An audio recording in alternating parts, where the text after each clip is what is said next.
8 de agosto, o erro de Jonas. Sabia que tu és bondoso e compassivo, tardio em irar-se e grande em misericórdia, e que mudas de ideia quanto ao mal que anunciaste. Jonas capítulo 4, versículo 2. As palavras que abrem o devocional de hoje fazem parte da frustrada oração de Jonas ao perceber que Deus havia poupado Nínive da destruição. Ele era um profeta incumbido por Deus de pregar contra os pecados da cidade. Temendo os riscos, Jonas foge da missão divina, mas finalmente aceita o desafio e vai pregar para o povo. O problema, por incrível que pareça, é que os seus ouvintes aceitaram o apelo ao arrependimento. Isso não trouxe alegria ao profeta. Seu debate com Deus, se eu posso dizer assim, revela um espírito amargurado.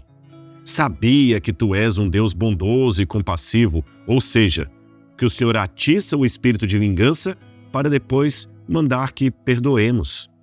Aqui, Jonas recita uma espécie de credo extraído de Êxodo, capítulo 34, versículos 6 e 7, onde diz que o Senhor Deus, compassivo e bondoso, tardio em irar-se e grande em misericórdia e fidelidade, que guarda a misericórdia em 1000 gerações, que perdoa a maldade, a transgressão e o pecado, ainda que não inocente o culpado, e visita a iniquidade dos pais nos filhos até a 3ª e a 4ª geração. Foi assim que escreveu Moisés.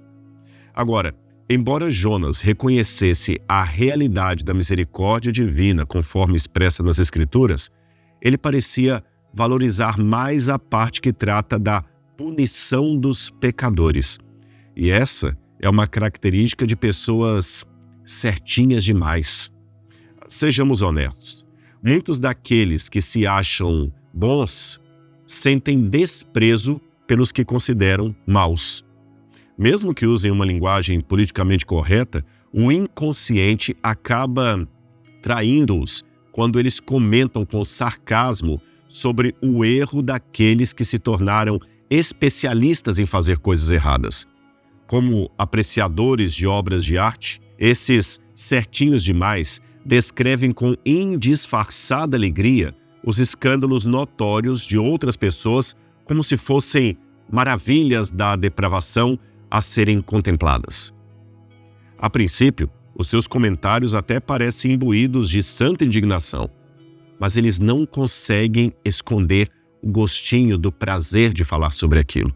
São como o fariseu que orava: ó Deus, graças te dou porque não sou como os demais homens. Isso está em Lucas capítulo 18, verso 11. Deus foi misericordioso não apenas com os ninivitas, mas até mesmo com Jonas, o qual, apesar dos seus defeitos, ainda assim foi usado como profeta de Deus. Tenhamos, pois, a humildade para entender que o pano de saco e as cinzas do arrependimento também nos pertencem, e não somente àqueles aos quais nós condenamos. Entendeu o recado? Então vamos orar a Deus.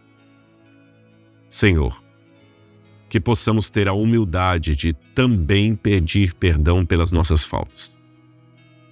Que possamos suplicar, Senhor, misericórdia, não apenas de uma maneira homilética ou poética, mas de um modo sincero. Que possamos rasgar também o nosso coração, admitindo as nossas falhas, e não apenas reconhecendo as falhas dos demais. Temos sim, Senhor, que chamar o pecado pelo nome e convocar os pecadores ao arrependimento. Mas também temos que entender que esta advertência, que esse chamado à penitência, também é voltado a nós. E que possamos, Senhor, com sinceridade de coração, nos alegrarmos em companhia dos anjos por um pecador que se arrepende.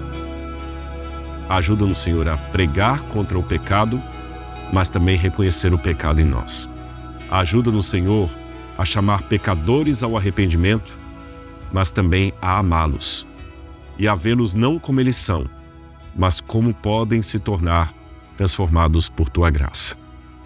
Dá-nos amor por nosso semelhante, que possamos rejeitar o pecado, porém amar o pecador. em nome de Jesus. Amém, Senhor. Que Deus abençoe sua vida.